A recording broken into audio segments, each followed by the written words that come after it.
up, guys? Yo, I'm gonna call this video Simple Talk Tuesdays, man. Something just came into my mind and I wanted to get it off my chest. And I feel like it'll help a lot of y'all. I know y'all said y'all liked these videos too when I do my little talking and spill my little jewels. So I'm gonna spill something today for those of you who may need to hear this, who may need a little bit of encouragement and motivation, and understand that their journey is not everybody else's journey. So for one, I wanted to really say that sometimes we look at people's life and people's track record and think that our track record is not aligned, and we feel like, yo, I'm supposed to be here in life because of probably what we see on social media, or what we see our friends doing that we graduated high school with, or we see our friends doing that we graduated college with, we see our friends doing that we went to that we was raised in the same community with, and we look at their lives and we be like, yo, what am I doing wrong? Like, I'm supposed to be here, there, and whatever. What you don't know is how they got there, how they feel at that place in their life, what's really going on behind those photos and behind those videos, behind the filters. And so I feel like, understand that your journey is your journey for a reason.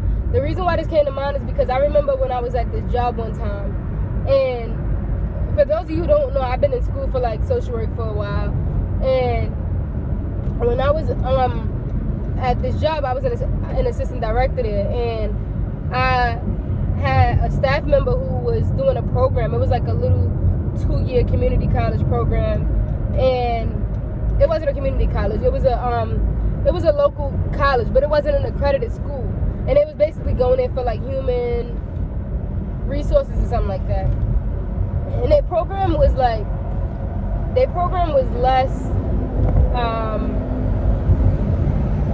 strenuous, and it was a program to get like a certification or whatever. And the way they breezed through this program, I was just like, yeah, I wish that was me. Like, it's convincing me to want to go back to school at the time, and I really supposed to be finishing, like, I'm supposed to have my master's, like, and they was, you know, a lot of things that I was judging myself, like, yo, how this person, which is my staff, they about to get their master's and I didn't even finish school yet, like. But then I had to realize a lot of things. Number one, having a social work degree, getting your MSW, and getting your license is not an easy process, because if it was, everybody would have it. But also, it don't come with just classroom work. It don't come with just papers. It comes with internships. You know, it comes with experience. It comes with a lot of things that you got to do to really prove yourself worthy of having that degree. And so I said this because when I opened my email just now, I seen an email from, I just took my seatbelt off because it was hurting my stomach, but I'm going to put it back on. I said this because when I was, I just opened my email to see something, and I saw that I had an email from Metropolitan College, which is a college that I was trying to get into before, because I just wanted to hurry up and get a degree just to say that I got one. And I was like, yo, honestly, I remember those days when I was like going hard to get an email from this school, because I really wanted to. I felt like, yo, I need to just get a degree. Everybody else is getting one. Like, I should have my master's by now. And I'm like, yo, what's funny is my life took its course the way it needed to take. And of course, if I had my master's, it wouldn't have hurt. But it wasn't meant for me to finish at that time, because I was still figuring out things for myself. And so if I had gotten my degree at that time, I would have stayed at that job at that time, and I would have not gotten into the place where I wanted to have a child, because I wouldn't have had time to do so. My work life and being in school at the time was like too much for me to even consider having a child. So when I did decide that I'm gonna hold off on that, I went to North Carolina, and I was there, and honestly, I just had a job, so I had the extra time, and I had a family at the time, and I had time to like think and understand that, like, yo, I felt comfortable enough in my situation I had my own place, I had my own job, I had my own car, I had my own family, like, and I felt comfortable enough at the time to say, like, yo, this is the time for me to have another child. Like, this is a time for me to have a child of my own. And if I didn't ever take that walk in life, I wouldn't have Kyro, because I was always in a position where I thought too hard. When I was living in New York City, I was like, yo, I gotta take care of this, gotta take care of that. I'm always at work. I didn't have time to be like, I'm able to like not I'm able to take time off and do that process. So long story short, I feel like everything happens for a reason, and everybody's journey is as such for a reason. School is always going to be there. Jobs are always going to be there. Things that's not always going to be there is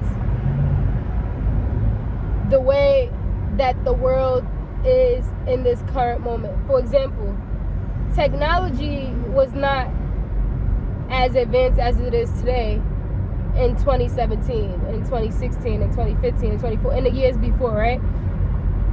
Today, people are making money off of the internet. A few years ago, people weren't doing that.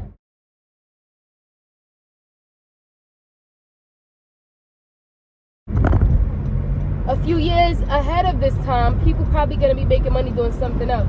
So what I'm saying is that whatever time it is in the current moment for you to do whatever it is, for example, people are on unemployment, or people can't go to work because of this vaccination thing, or people couldn't go to work because of COVID. Take advantage of the current moment and do what it is that you think you can benefit from in the current moment, because tomorrow is not promised. And the way that we see life in the timeline of life to be is not promised, and it doesn't necessarily mean that it's going to go in that direct manner. So I hope I didn't confuse y'all, and I hope it didn't go over your head, but like, live for tomorrow, but also live for today, and ensure that you're happy with every step that you take, because I feel like if you're not, you always gonna be living for other people. So even if I look on social media and I see somebody with a big car, big house, big clothes, you don't know their struggle of getting it. You don't know they struggle every day. You don't even know if this is their stuff. You don't know if this is something they loaned. You don't know if this was on credit. Like, I say that to say that, look at your picture, look at your journey, look at your timeline. Write down bucket lists. Accomplish things that you wanted to accomplish in life. Don't let people tell you what you should accomplish, what you could have accomplished, what you didn't accomplish, because it's never too late. Personally, I watched my dad graduate high school, get his high school diploma in his 50s. Like, and he got it, and it's something that he could have always gotten, and nobody can tell. If you want whatever it is that you, like I said, school, education, you're going to educate yourself every day. When it comes to degrees and stuff, when it comes to, you can always do that. You never heard nobody at 60 saying, I can't go to school because they told me I'm too old. No, you can always do that. And I'm not saying don't go to school now, but what I'm saying is that whatever it is that you want to do, don't overwhelm yourself. There's always time for it. And if it is something that you want to do, put in the work for it, like grind for it. But the point of this video is to tell y'all, don't look at other people's journey or timeline and start judging yourself and being hard on yourself. Look at your own timeline that you created for yourself. Look at your own timeline that you created for yourself, your own bucket list that you created for yourself, and decide, how am I going to accomplish these goals? Look at the list of things that you said you wanted to accomplish when the new year was about to come in, your New Year's resolutions. And we a couple of days, a couple of months away from the new year. Where we in August, September, October, November, December. We got 4 months left until the new year. If you can use these last 4 months working toward at least one of the goals, New Year's resolutions that you had from last year, if you haven't already done so, do that. Look back at that resolution list and try to accomplish at least one of those things. Which I don't want to do is keep looking back every year and creating the same resolutions, because it's like either something got to change. Well, no, it's always something got to change. If you every year have the same resolution and you haven't made no steps toward it, something has to change. It's either not the resolution for you, or you're not working hard enough to reach that goal. And so I just want to encourage y'all to use these last 4 months to accomplish whatever it is that you said you wanted to accomplish this year. And if COVID stopped you, if your friends stopped you, your relationship stopped you, your own self stopped you, go out and get whatever it was, or even start working toward it, because you can start working toward anything. It doesn't matter if it was a short-term goal, long-term goal. You could always start. Start could be anything. Start could be manifesting it. Start could be writing it down in a notebook. Start could be looking in the mirror and saying, this is what I'm going to get. This is what I'm going to accomplish. A start can be just telling yourself that you're starting it. You want to take action too and start doing something, even if it's research. That's a start. Researching whatever it is that you wanted to do or get done. And start getting it done, y'all. Again, stop looking at other people's lives and thinking that you're supposed to be there. Stop looking at other people's lives and wishing that it was you, because you don't know what you're wishing for. And you know that saying, be careful what you're wishing for, because you just might get it. You might get that lifestyle that somebody else living, and you don't know what it comes with. And when you get it, you better be ready for it, because the universe will put you in positions where you wanted something, you got it, now what you gonna do with it? You know what I'm saying? What you gonna do with it?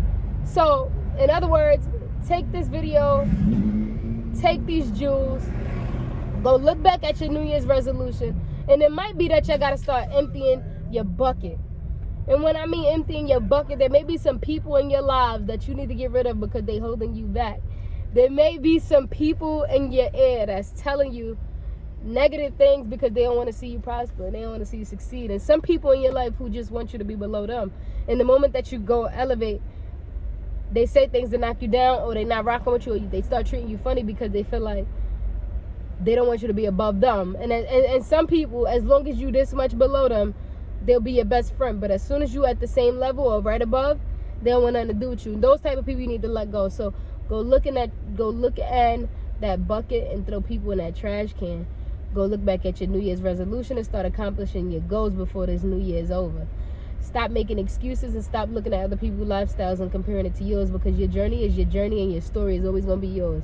I love y'all.